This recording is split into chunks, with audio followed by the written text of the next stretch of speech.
Chers auditeurs, bonjour. La matinale nous propose aujourd'hui de faire le point sur un acte de solidarité qui a cours dans la fonction publique territoriale, à savoir le don de jour.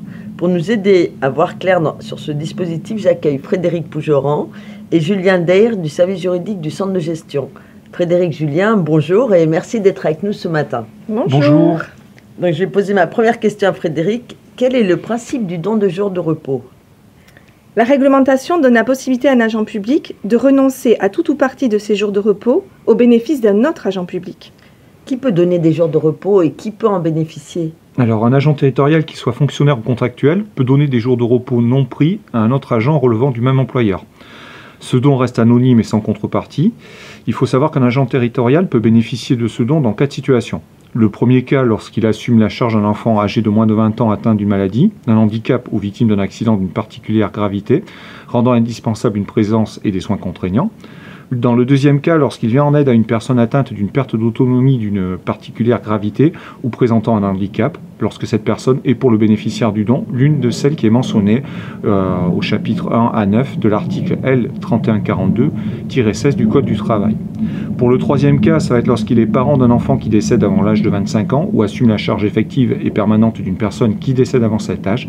Et enfin, lorsqu'il participe en qualité de sapeur-pompier volontaire aux missions ou activités d'un service d'incendie et de secours. Et quels sont les types de jours qui peuvent faire l'objet d'une donation, Frédéric ? Alors, il y a 2 types de jours qui peuvent être donnés, principalement les jours de congé annuels, y compris ceux épargnés sur le compte épargne-temps, puis les jours également d'aménagement et de réduction du temps de travail, 10 jours RTT.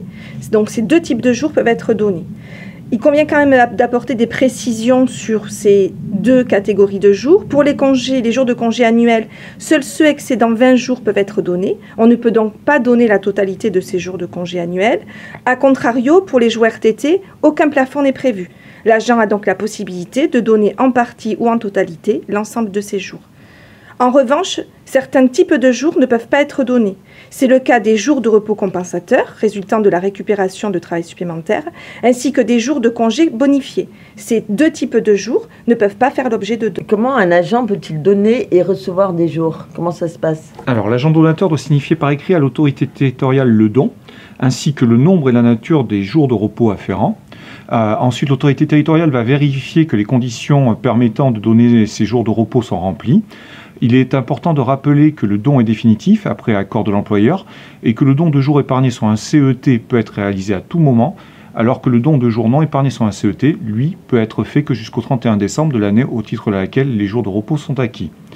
L'agent receveur qui souhaite bénéficier d'un don de congé formule également une demande par écrit auprès de l'autorité territoriale. Il devra joindre différentes pièces justificatives suivant la nature de la demande. Quelles sont les conditions qui permettent à l'agent bénéficiaire du don d'utiliser ces jours ? La durée du congé par enfant ou par personne concernée, et selon le cas par année civile, est plafonnée à 90 jours. Le congé est fractionnable. Pour l'agent qui participe en qualité de sapeur-pompier volontaire aux missions d'un SDIS, la durée du congé est plafonnée à 10 jours par année civile. Il est important de préciser que le don se fait toujours sous forme de jours entiers, quelle que soit la quantité de travail de l'agent qui en bénéficie. Et quelle est la position de l'agent lorsqu'il bénéficie de jours donnés, Julien ? L'agent qui bénéficie d'un don de jours de congé a droit au maintien de sa rémunération pendant toute sa période de congé, à l'exclusion bien entendu des primes et indemnités non forfaitaires qui ont le caractère de remboursement de frais, comme par exemple les frais de déplacement, et des primes non forfaitaires qui sont liées à l'organisation et au déplacement du cycle du travail, comme les IHTS par exemple.